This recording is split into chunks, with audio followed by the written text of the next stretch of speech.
At home in the mind, this is a life reflection and a meditation. As I'm recording this live and I'm in an Australian country town, there's a lot of miners staying in this place. There will be outside noise. I will take the audio from this reflection and upload it to my Apple podcast as well. So if you are presently listening through the Apple podcast, this will be unedited and live. Therefore, there is a rawness, a vulnerability about this reflection.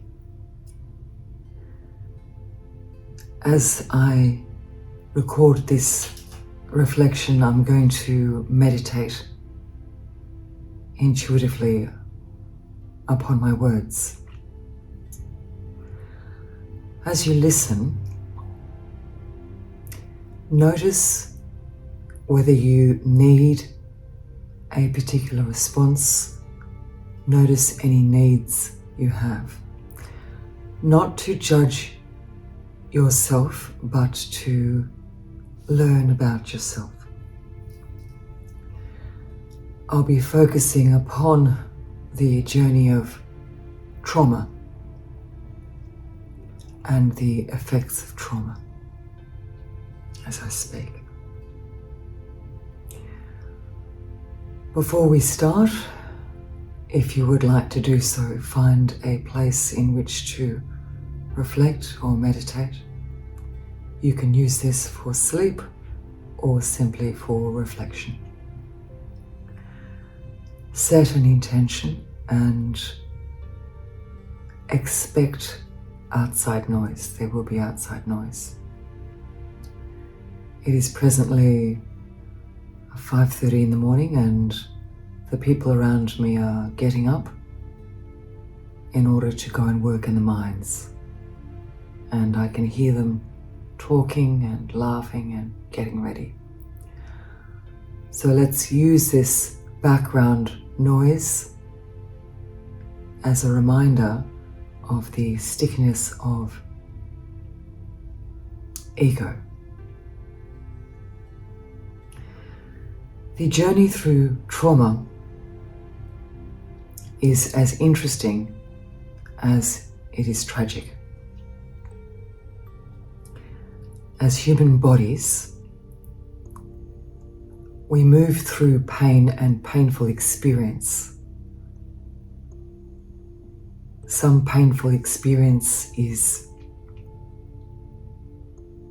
suffering, some may be travesty. As soon as we use a name to identify our experience, it takes a life of its own, which limits our ability to heal. Even the word heal, the term heal in itself is limiting. Healing is a process rather than an arrival. If we take on the journey of wanting to heal, we become the wanting rather than the healing. If we move away and don't pay attention to our healing in the journey of trauma, perhaps we limit our learnings, perhaps we limit our journey. So the quandary is, when we focus on the healing of trauma, we re-traumatize ourselves, or we can do so. When we let go of the trauma, perhaps there is unpacking, perhaps there is reflection that is required in the journey of wisdom. I think you can hear the trucks as the people go to the mines in Queensland. There is something beautiful about life occurring around us being.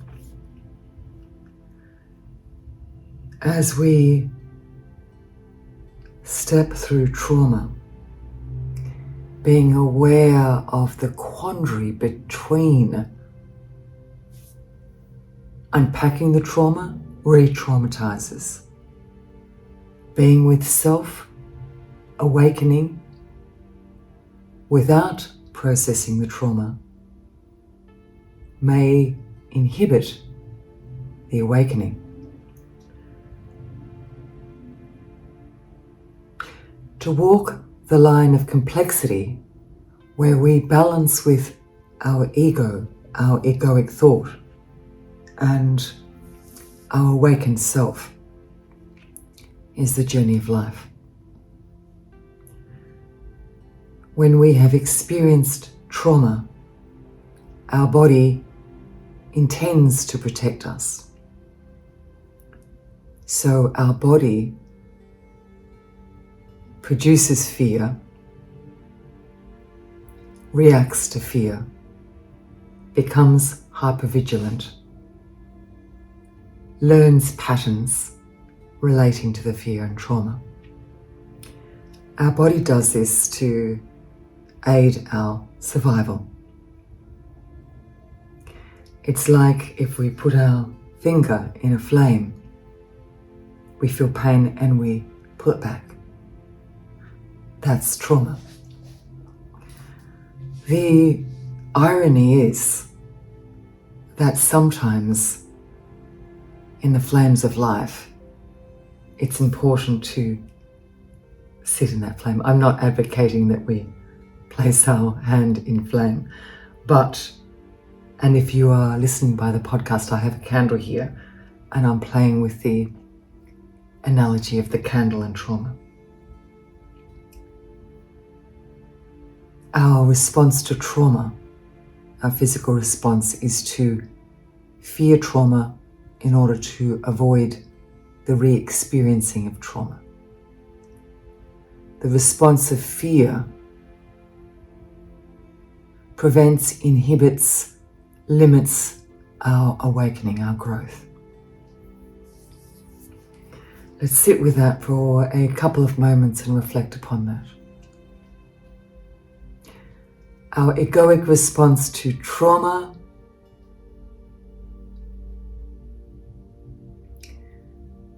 encourages patterns of fear.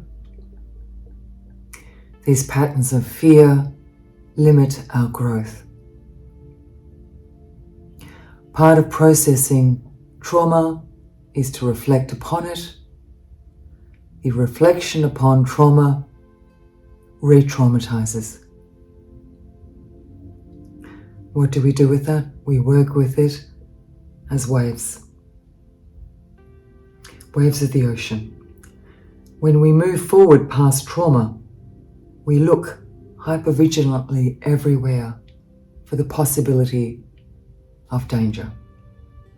And it is our looking for that possibility which inhibits our ability to see peace.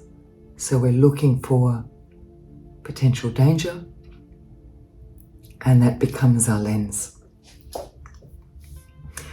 Let's sit with that for a couple of breaths. Sit with the quandary of ego, keeping us physically alive, ego, keeping us in a state of fear.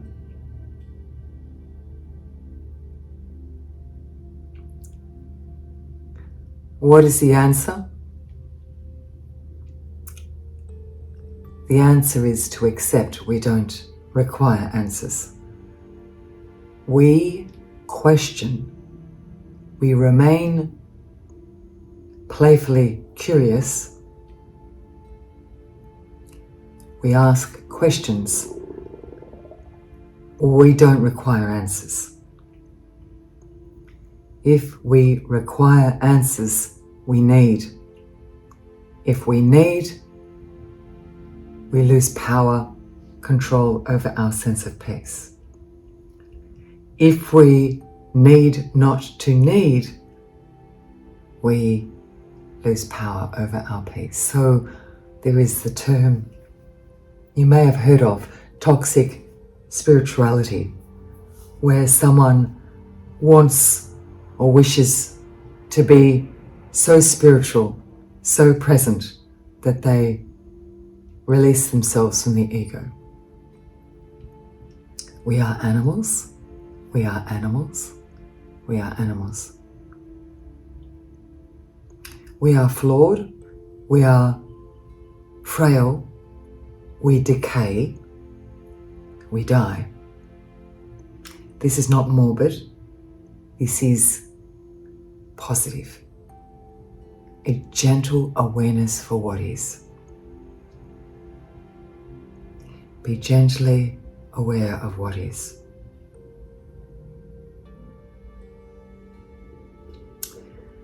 The mind and the ego searches for ways to keep safe. When we search for ways to keep safe, we focus on danger.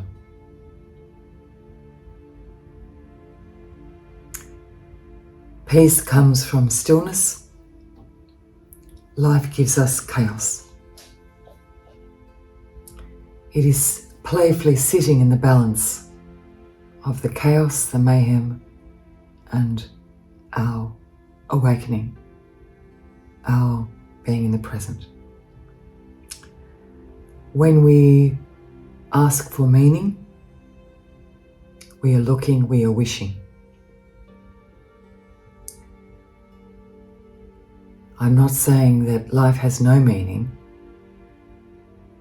I believe the meaning of life is to serve others while maintaining our own journey of awakening.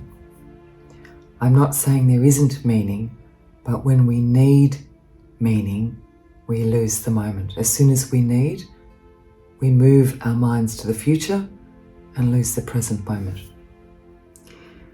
In life every day, we lose the present moment. We lose the present moment when we think towards bills, goals, day-to-day trivial events, which is required for survival, which is required for belonging. When we belong to society, we fulfill our mammalian instinctive role. It is about sitting in the quandary of ego and awakening. Sitting quietly for a moment and reflecting.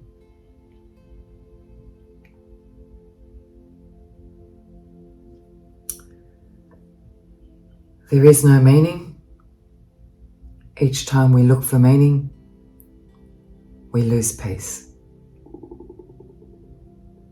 At times we reflect positively and unpack the moment, unpack the past, unpack the future, in order to uncover nuggets of lessons in life.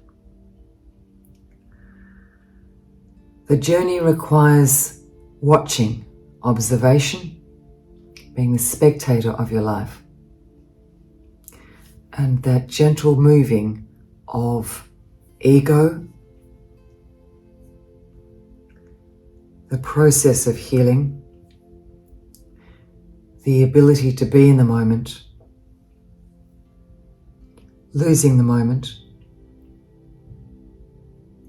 becoming a new person in the moment, the quiet, soft watching of the moment. So what is the journey through trauma? Calling out, identifying the trauma, understanding that the understanding of trauma is not the words we use. Words are simple, basic, insufficient. Our minds are bigger than our words. we attempt with integrity to describe our trauma. We attempt with faith to reflect upon the trauma and move towards understanding we are not the narrative of our trauma. If you would like to do so, say to yourself now, I am not the narrative of my trauma. If you would like to do so, say to yourself, my body at times wants to be the narrative of my trauma. My body holds my trauma. My body egoically wishes to keep me safe. My body can let go of the trauma. My body can let go of the narrative of the trauma. To move through trauma and become an awakened self, some reflection upon trauma is required. The reflection can be traumatizing. Such is the incredible, tangled web of life.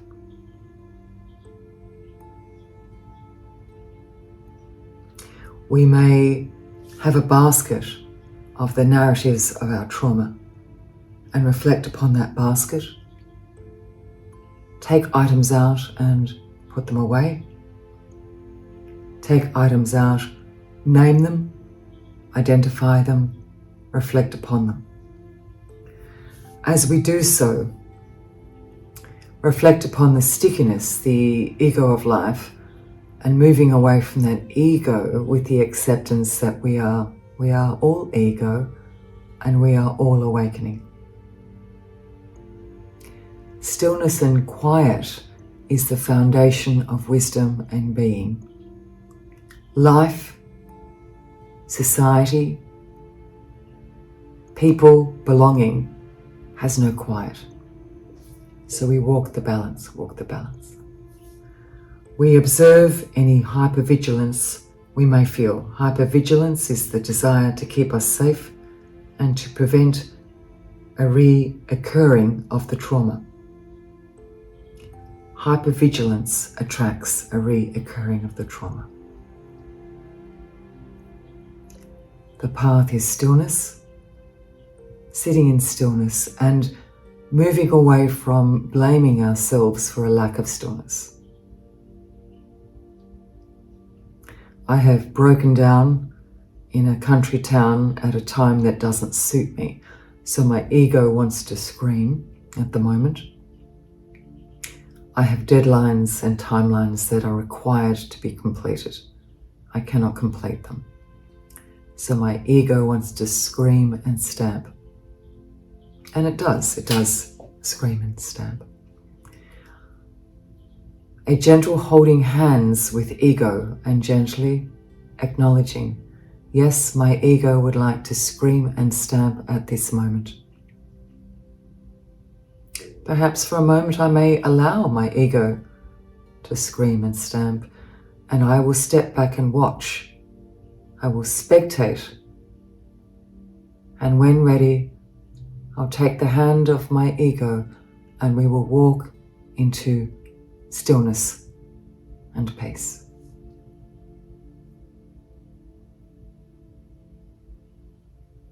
Breathe. Let go. Reflect. Gently, softly move away from need. Gently, softly. When there is a lack of moving away from need, when we need, smile gently. It is what it is. It's okay. Sit in the suffering, sit in the pain, gently, softly, with learning, with a timeless learning. There is no time. There is no space. There is no I. We are recreated in each moment as an evolution from past moments. Yet our awakening requires letting go of the past. At the same time, we are nothing but the organic evolution of past moments. The quandary of life. Release, relax, breathe. Notice your body. Notice if you're holding any experiences in your body. Let it go. Perhaps today the body holds. Okay, the body holds. Perhaps today the body can let go of hypervigilance, attachment. Okay, let go. Our belonging to society requires attachment. Our attachments bring pain. This is the tightrope of life. I'm going to count down from 10 now. As I count down, breathe and reflect without requiring an answer. It's okay. You are okay. We are okay as a community. As a community, let's move away from ego, allowing the mayhem of what is. 10, 9, 8, 7, 6, 5, 4, 3. Work on being a watcher rather than needing the next number here. Work on the moment is okay. The words are not important. There is no meaning. 3, 2, 1.